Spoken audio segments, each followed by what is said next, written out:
Hello प्यारे बच्चों, स्वागत है एक बार फिर से आपके अपने सेलेक्टिव लर्निंग अड्डा में। तो बच्चों, आज हम पढ़ने वाले हैं साइंस में एक इम्पोर्टेंट टॉपिक जिसका नाम है दूरदृष्टि दोष। पिछले वाले वीडियो में हमने देखा था निकट दृष्टि दोष क्या होता है, उसके कारण क्या होते हैं और निवारण क्या होते हैं।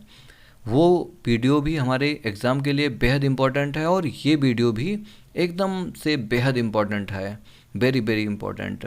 ठीक है, और यहाँ पर जो थ्योरी है वो आपका एनसीईआरटी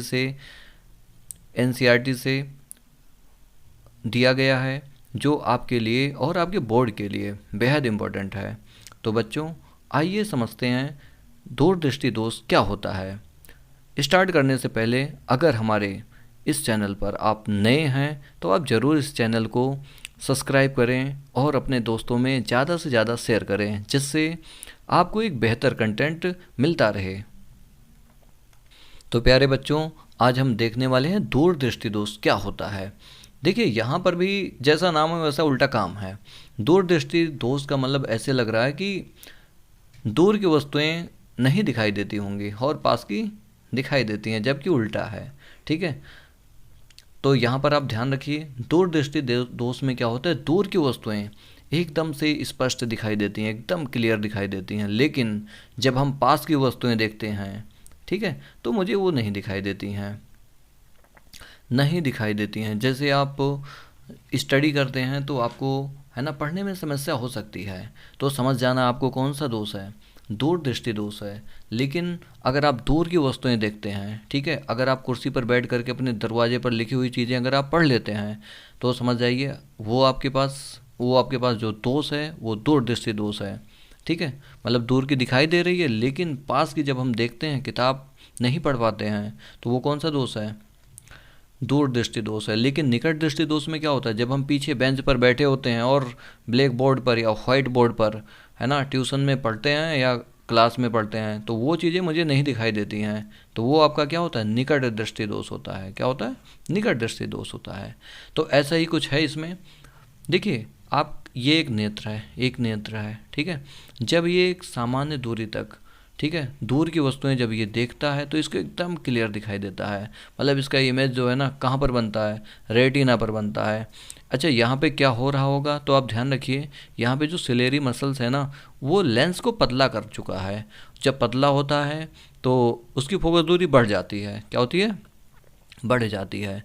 ठीक है, जब हम दूर की वस्तुएं देखते हैं तो हमारा जो आँख का लेंस है ना वो पतला होता है, जिसके कारण फोकस दूरी क्या होती है, बढ़ जाती है, और जिससे उसका जो इमेज होता है कहाँ पे बनता है, रेटिना पर बनता है।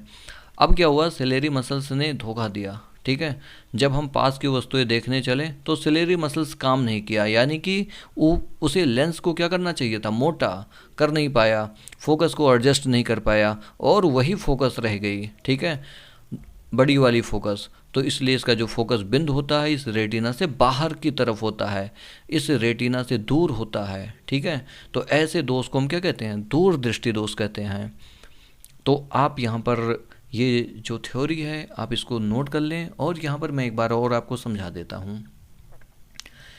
तो आप यहाँ पर देख सकते हैं, इस दोष में नेत्र द्वारा मनुष्य को वस्तुएं है ना, दूर की जो वस्तुएं होती हैं वो स्पष्ट दिखाई देती हैं, लेकिन पास की जो वस्तुएं होती हैं वो दिखाई नहीं देती हैं। तो ऐसे मैं कह सकता हूँ 25 सेंटीमीटर से अधिक दूर जाते हैं तो हमें क्या होता है भाई, दूर की वस्तुएं तो दिखाई देती हैं, लेकिन जब हम 25 सेंटीमीटर तक देखते हैं, ठीक है, पास की चीज़ें देखते हैं तो हमें दिखाई नहीं देती है। तो यहाँ पर वही दोष बोला गया है कि भाई इस पर है ना जो इमेज होता है रेटिना पर ना बन करके उसके पीछे बनता है, पी बिंदु पर। ये जो है ना बिंदु, ये पी बिंदु होता है, उसके पीछे बनता है। तो ये आपका जो दोष होता है वो आपका कौन सा दोष होता है, दूरदृष्टि दोष होता है।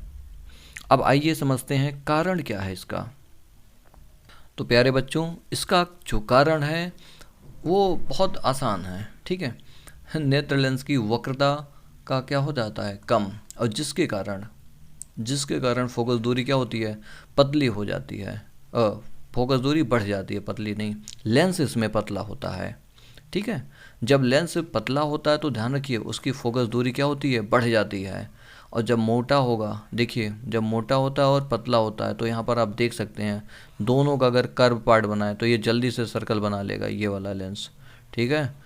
और ये वाला जबकि इसकी जो कर्व होगी नेचर वो बड़ी होगी, इस वजह से इसकी फोकस दूरी बढ़ जाती है।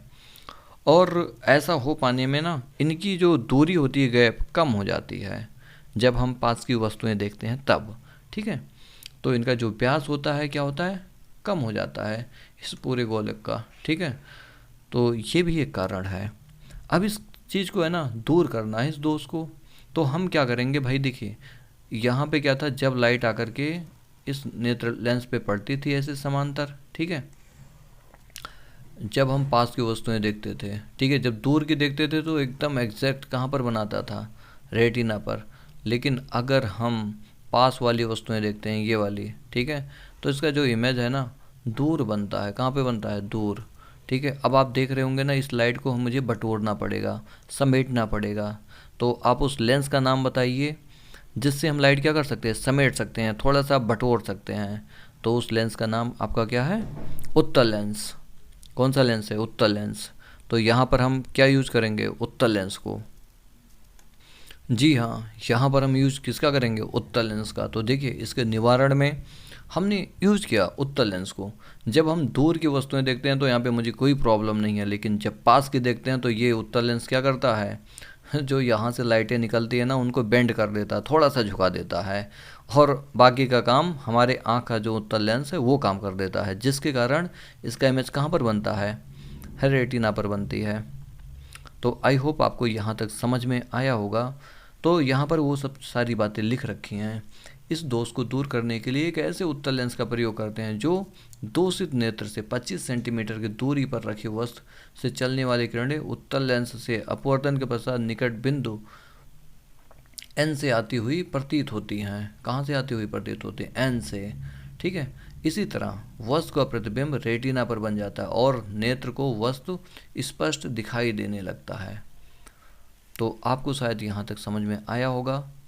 निकट बिंदु आपका यहाँ पर एन डैश है, ठीक है, यहाँ पर एन डैश होगा। तो आप ये डायग्राम और ये थ्योरी नोट कर लीजिए, आपके ये एग्ज़ाम में आएंगे 100%, और आपको है ना 5 नंबर कहीं नहीं गया है आपके, तो ज़रूर आप इसको नोट करें। तो चलिए मिलते हैं एक अगले वीडियो में, जो वो वीडियो होगा हमारा प्रिज्म से रिलेटेड। तो आप तैयारी अच्छे से करते रहें, मस्त रहें, खुश रहें। मिलते हैं अगले वीडियो में। धन्यवाद।